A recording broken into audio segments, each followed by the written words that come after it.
pertemuan kali ini kita akan membahas tentang dunia hewan. Animalia. Hewan atau animalia memiliki nama latin yaitu anima yang artinya jiwa. Ciri-ciri animalia yaitu dia eukariotik, terus multiselular, tidak memiliki dinding sel. Jadi dalam selnya itu langsung membran sel. Beda dengan tumbuhan ya, kalau tumbuhan selnya ada dinding selnya, kalau hewan tidak ada dinding selnya. Itulah yang membedakan antara sel hewan dan sel tumbuhan. Tidak berklorofil sehingga hidup sebagai organisme heterotrof, dapat menggerakkan tubuh untuk mencari makan atau mempertahankan diri dari musuh. Hewan dapat dikelompokkan berdasarkan ada tidaknya jaringan penyusun, yaitu ada parazoa dan eumetazoa. Parazoa yaitu hewan yang tidak memiliki jaringan sejati. Contohnya seperti hewan anggota filum Porifera atau hewan spons. Kalau pada dunia bawah laut seperti film SpongeBob itu, film Porifera itu contohnya adalah SpongeBob-nya tadi, karena dia bentuk tubuhnya berpori. Kemudian yang eumetazoa yaitu hewan yang memiliki jaringan sejati. Contohnya seperti film Cnidaria, Ctenophora, Platyhelminthes, Nematoda, Annelida, Mollusca, terus ada Echinodermata seperti itu. Jadi dia sudah memiliki jaringan yang sejati. Berdasarkan simetris tubuh itu dibedakan menjadi dua. Ada simetris radial. Ini yang radial. Simetris bilateral. Ini yang bilateral. Bisa kalian bedakan ya. Kalau yang radial ini bisa dilihat dari segala sisi. Misalnya bagian atas, terus ventral. Maksudnya segala sisi itu bisa dari atas, bawah, samping, dan depan. Kalau yang bilateral itu cuma bi, berarti dua. Dia cuma memiliki dua simetris, yaitu bagian depan itu anterior, bagian belakang posterior. Atas bawahnya itu ada bagian atas dorsal, bagian bawahnya ventral. Inilah yang membedakan antara radial sama bilateral.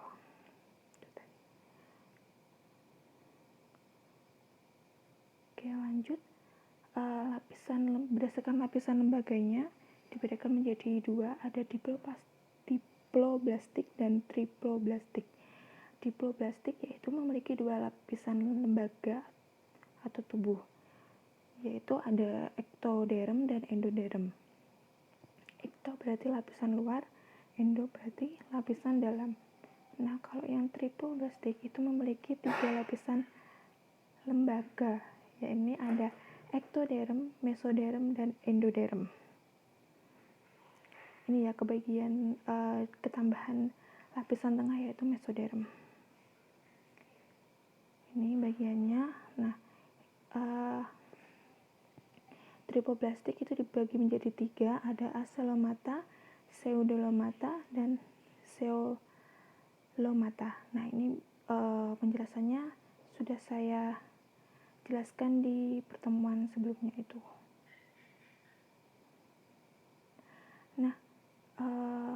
Animalia dibedakan menjadi dua, ada invertebrata dan vertebrata. Invertebrata berarti tanpa, vertebrae itu berarti tulang belakang, berarti hewan yang tidak bertulang belakang.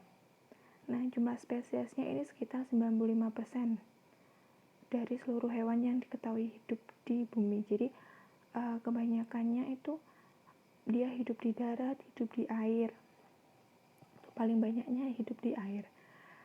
Contohnya filmnya itu ada Porifera, Cnidaria, Ctenophora, Platyhelminthes, Nematoda, terus Annelida, Mollusca, dan Arthropoda dan Echinodermata.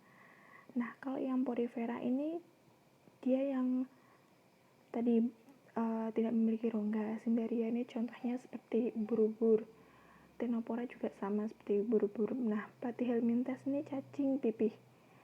Terus nematoda ini cacing, jenis cacing.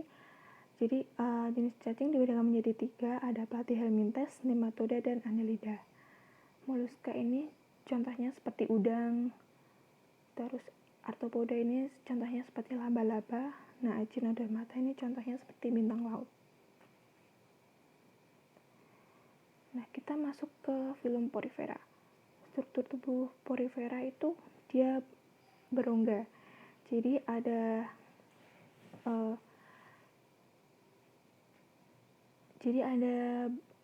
apa sih namanya? Ada nanti karena dia berongga, jadi ada air yang masuk, ada air yang keluar. Nah, ini bagian spikula ada amebosit. Nah, ini tempat untuk tempat untuk makan.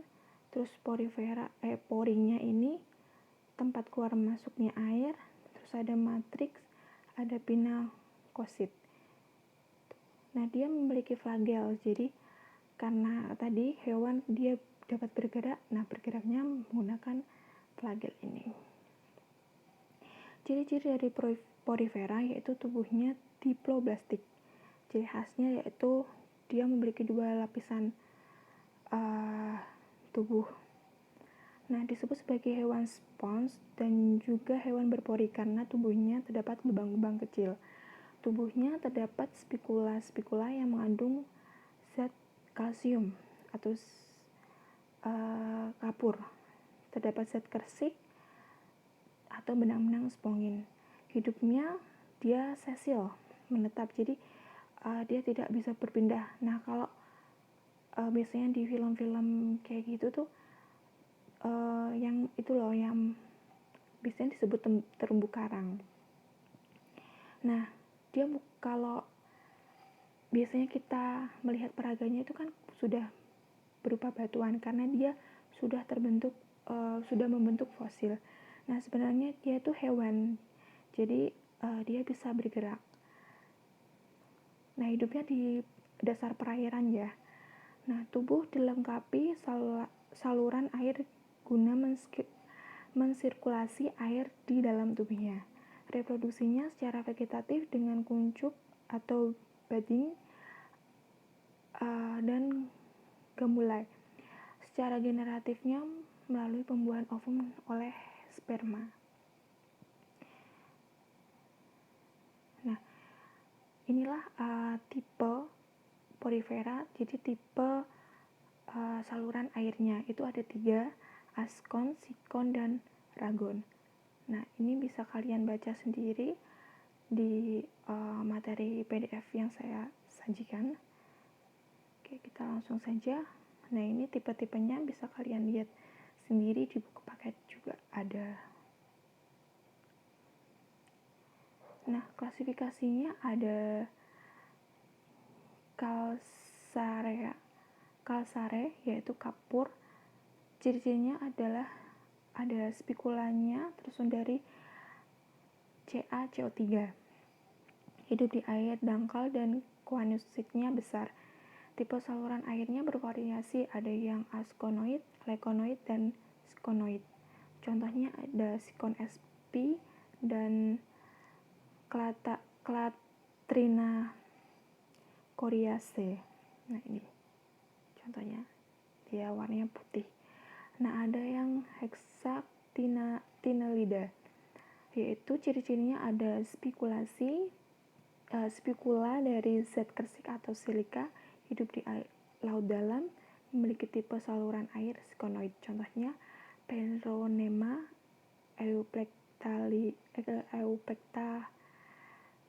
euplectella, Hyalonema. Nah, ini contohnya, dia sering disebut Venus flower basket.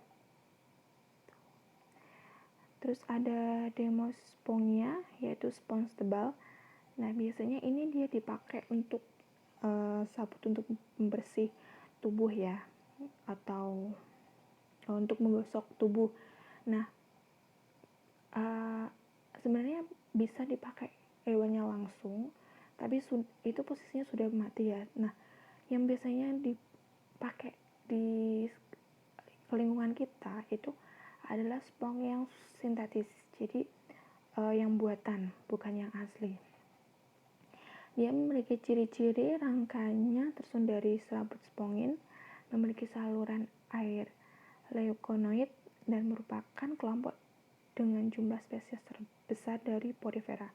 Contohnya ada Spongilla, Euspongia, Molissima, dan Hippospongia equina. Nah, ini gambarnya seperti ini. Nah, warnanya ada yang hijau, ada yang coklat, itu tergantung di perairannya. Ini juga bisa diberi dicat juga bisa kalau sudah diambil. Nah, peranan Porifera itu beberapa jenis Porifera seperti Spongia dapat digunakan sebagai spons mandi. Zat kimia yang dikeluarkannya memiliki potensi sebagai obat penyakit kanker dan penyakit lainnya. Dapat membentuk ekosistem terumbu karang. Nah, ini. Nah, itu yang biasanya misalnya di laut Bunaken, nah kayak gitu, itu kita bisa melihat terumbu karang atau spesies dari filum Porifera itu. Selanjutnya Coelenterata, yaitu hewan bersel banyak atau multiselular. Nah, ini contohnya seperti ubur-ubur ya. Nah, tubuhnya radial simetris, ektoderm dan endoderm.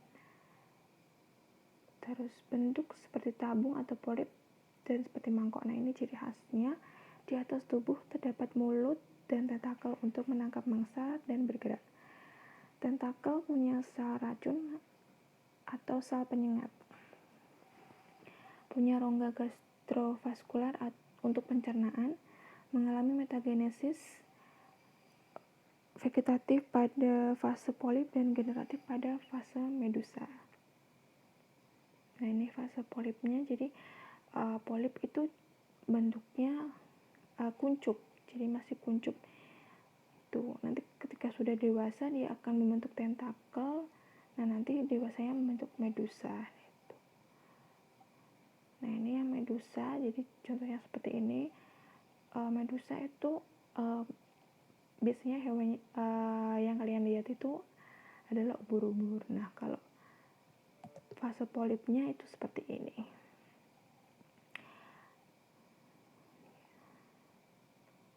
Nah, seksualnya dilakukan dengan pembentukan kuncup pada fase polip. Makin lama makin besar lalu membentuk tentakel. Terdapat dua jenis tentakel, yaitu tentakel makanan dan tentakel medusa. Nah, jadi ada gimana nanti makannya, Bu? Nah, itu menggunakan tentakelnya. Ada bedanya. Oke.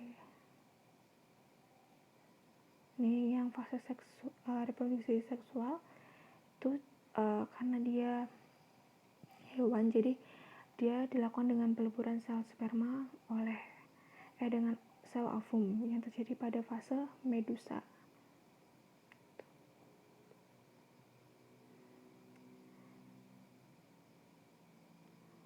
Oke, lanjut. Nah, ini bentuk medusanya. Jadi ada mulutnya itu di dalamnya. Nah, ini tubuhnya berupa lonceng ya. Ini bagiannya. Bisa kalian lihat sendiri. Oke, next.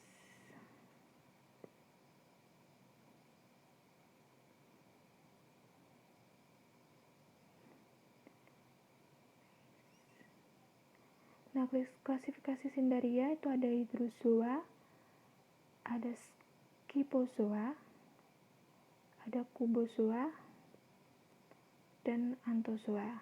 Nah, ini bisa kalian baca sendiri ya.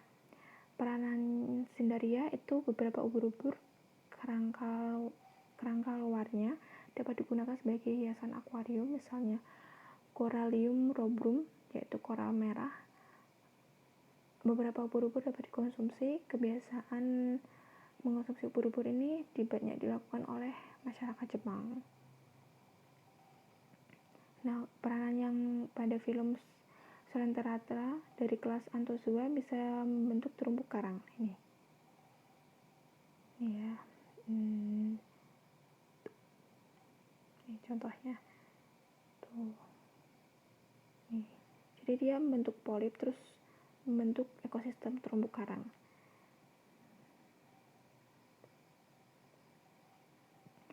Selanjutnya Ctenophora, yaitu salah satu filum hewan invertebrata yang menyerupai ubur-ubur. Secara klasifikasi berbeda filumnya. Nah ini, jadi bentuknya seperti ubur-ubur. Nah ini kalau di dasar laut itu dia akan menyala seperti lampu. Warna-warni, ada yang hijau, ada yang biru, ada yang merah, ada yang orange kayak gitu. Next, kapan-kapan saya akan tunjukkan videonya. Nah, selanjutnya Platyhelminthes, yaitu cacing pipih. Nah, ciri-cirinya lapisan tubuh tripoblastik, ukuran tubuh mikroskopis hingga 20 meter, tubuh simetris bilateral, pipih tidak memiliki rongga tubuh, berarti termasuk aselomata. Pencernaan terdiri dari mulut, faring, usus, tanpa memiliki anus, tidak memiliki sistem sirkulasi, respirasi, dan ekskresi. Nah, dia sifatnya hermaprodit, jadi terdapat 2 alat kelamin. Habitat air tawar, laut, tempat lembab, dan dapat hidup di dalam tubuh hewan lain. Berarti dia hidupnya parasit. Klasifikasinya dibedakan menjadi 3. Ada Tubularia, yaitu berambut getar, Trematoda, cacing hisap, dan Cestoda, cacing pita. Nah ini yang biasanya cacing pita hidup di sapi, terus di usus ya, di usus sapi, di usus babi, pokoknya di hewan-hewan yang hewan-hewan besar itu.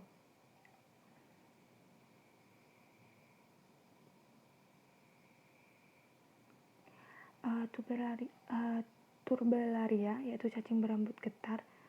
Ini contohnya planaria. Cilia dapat pada permukaan tubuh digunakan untuk bergerak. Jadi dia punya, karena cacing berambut getar, jadi dia punya cilia.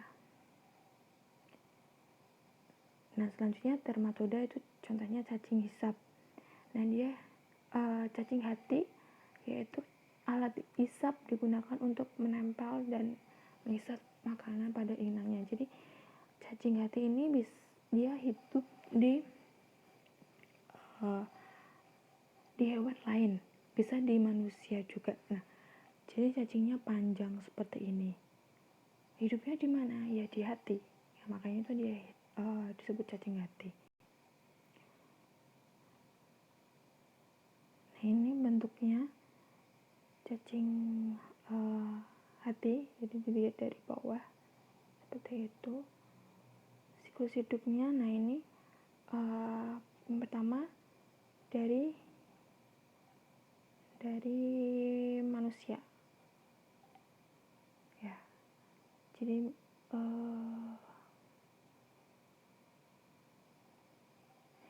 ya dari ini dulu, dari embrio. Jadi dari embrio, kemudian dia dimakan oleh ini keong, terus dia akan bentuk serkaria ini, terus dia hidup di air, otomatis dimakan oleh ikan dimakan oleh hewan, misalnya seperti kucing, bisa bebek, bisa anjing. Nah ini karena hewan ini hidupnya berada di manusia. Nah bisa kalau hewan tadi makan ikannya ada cacingnya, otomatis kan masuk ke dalam tubuh hewan itu. Nah hewan itu bisa mengeluarkan lewat feses. Nah fesesnya bisa langsung terkontaminasi oleh manusia. Nah jadi nanti bisa hidup di manusia juga. Nah di manusia itu nanti keluarnya juga sama, lewat sistem pencernaan kita. Nah nanti dia akan siklusnya seperti itu, akan maksudnya memutar terus gitu. Nah keluarnya dari mana? Nanti dari manusia, nah dari feses itu juga. Nah, ini yang cacing pita ya, jadi panjang sekali. Ini juga sama, host space-nya sama, manusia juga bisa, hewan seperti ini babi, seperti sapi. Nah, itu siklusnya bersama seperti tadi cacing hati. Ya, peranannya bisa kalian baca sendiri, di buku paket juga ada. Oke, nah ini contohnya penyakit-penyakit yang disebabkan oleh cacing. Oke. Oh, ini yang jadi nematoda. Oke, sampai di sini penjelasan dari saya. Apabila ada salah kata, mohon maaf. Wassalamualaikum warahmatullahi wabarakatuh.